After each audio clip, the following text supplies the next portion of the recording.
Hi everyone, welcome back to my channel. For those who are new, my name is Essa and I am so glad to have you guys here. So you want to start a YouTube channel, but you don't have a camera, you don't have a tripod, you don't have a laptop, you don't have so many things that you feel like you need to start a YouTube channel. Well, this is the video for you because I'm going to be showing you how to film, edit and upload all within your smartphone, and you don't even need the latest smartphone for you to be able to do all this. For example, I am using the Nokia 7 Plus, which I've had for about a year, and it's not really one of the latest phones in the market. So it just goes to show that you don't need the latest phone. So whatever you have, you can work with. If you don't have any of the things that I've listed, it's not a problem. I'm going to be showing you how I have filmed in this video with my phone and done everything with things that I have around the house. So first of all, to start your YouTube channel, the first thing you need for your video is the idea.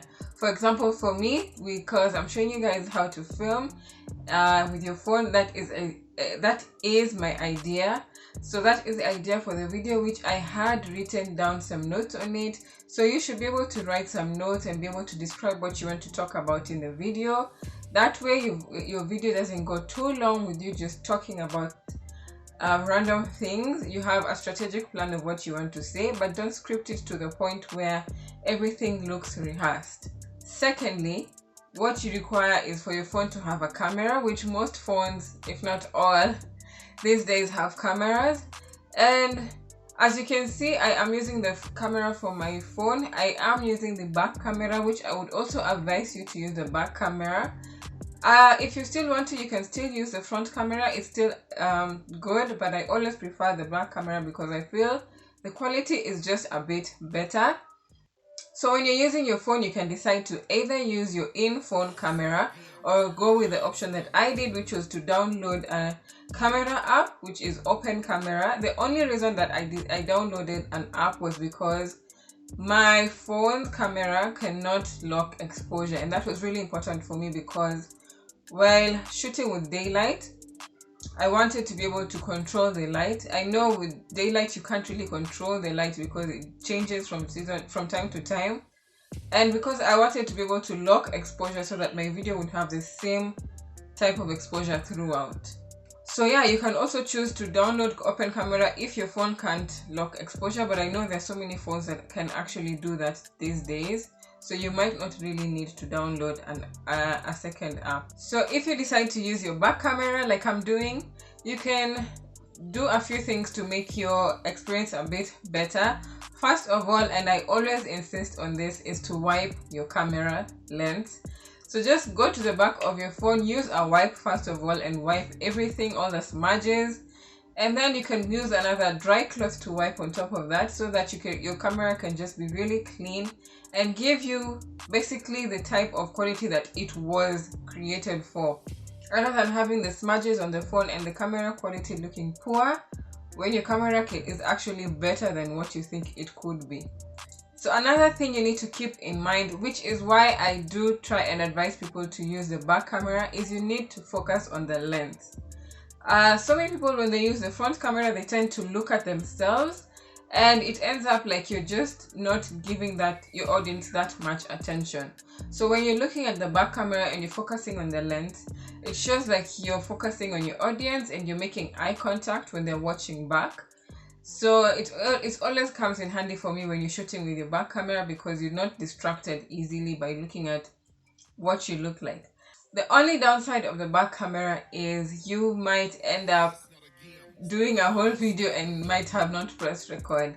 But always check your camera, always make sure that you're recording, always do test shots so that you know if your lighting is what you want it to be. So speaking of lighting, I am using natural light today because I wanted to be able to show you guys what it's like to use natural light.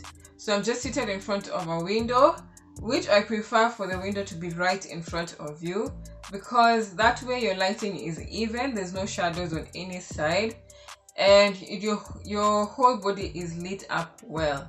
Natural light is still a good source of light. In fact, for me, it has always been the best source of light. I only use studio lights to try and amp up the lighting because I want it to be brighter than what you guys can see. So if you decide that you want to go with natural light, never feel like it's never enough, because natural light can give you some amazing quality videos. And if you feel like in your room you're not getting enough light, you always have the option of going outside. So you have your phone, you have your window ready, but you don't know where to put up your phone so you can start your video. You want to be able to talk and move your hands and express yourself without having to hold your camera. Well, all you have to do is look for things to stack up against each other so that you can get somewhere to support your phone. Like I am going to show you guys today, I have simply used everything that I could find in my house so that I could prop up my phone, because I didn't want to use a tripod for those who don't have tripods. And just so that you can be able to see what you can achieve without having all this fancy equipment. As you can see, I've just put up a paint can and some books and boxes, and just so that I can achieve the height that I want. And at the top you can see the phone is being supported by a small can, just so that it cannot fall over and it can remain straight. So note that you are not to block your camera, so that your camera can see everything it needs to see, but at the same time your phone is supported. As you can also see, there is the window in front of me, so you can see that the weather is not so bright. In fact, it looks like it wants to rain, but I feel like because I'm sitting in front of the window, the light that is coming out of it, and I have pulled up the curtains and everything just so that I can get light, and a lot of light from the window. When it comes to sound, you also don't need to feel the pressure of buying a microphone right away. But microphones these days are a bit cheaper than any other gear that you can get. But just in case you don't want to invest in one yet, your phone's microphone is pretty good enough for you to be able to just speak properly and for you to capture anything that you are saying, because your phone has a surround microphone. It will be able to pick up anything within a big range. So you might be able to also look for a quiet place where you can talk and not be able to be interrupted. Another thing that you need to keep in mind while using your phone is, if you're the type of person to get a lot of texts and calls, you will be interrupted by all those things. So you might consider putting your phone on flight mode just for the period where you're recording. Personally, I don't receive that much notifications, so I never feel the need to put off my notifications. But if you're the type of person whose phone is constantly ringing, you might consider putting your phone on flight mode. So those are just the few tips I thought would be helpful for you guys who are thinking of using your phones to start your channel. As you can see, your phone is limitless. You can do so much with your phone. You can do all your B-roll. You can do so much and think about how you're going to edit it later.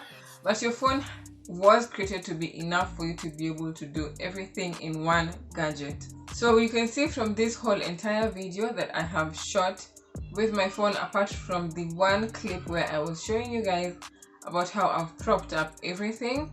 But if you desire to see what your phone would look like, this is basically what quality you'll be getting. This was just part of the video where I was going to show you guys how to film, and next video will be how to edit your videos within your phone, because I know a lot of people are unaware that they can edit videos on their phones. You don't need a laptop. You don't need to go and look for someone to give you a laptop to edit your phones. You can do it all within one go. Just shoot and edit and upload right away. So look out for the next video, part 2, where I'll be talking about what apps you can use, how you can edit using your phone. So that was it for today. I hope you guys learned something new. As always, I hope you enjoyed, and I hope you give it a go and try to start your own channel with your phone. Never feel as if your phone is not good enough. So I hope you guys come back for more next time. Thank you so much for watching. Thank you for stopping by. Hope you have a lovely afternoon or whatever time of the day you're having. Goodbye.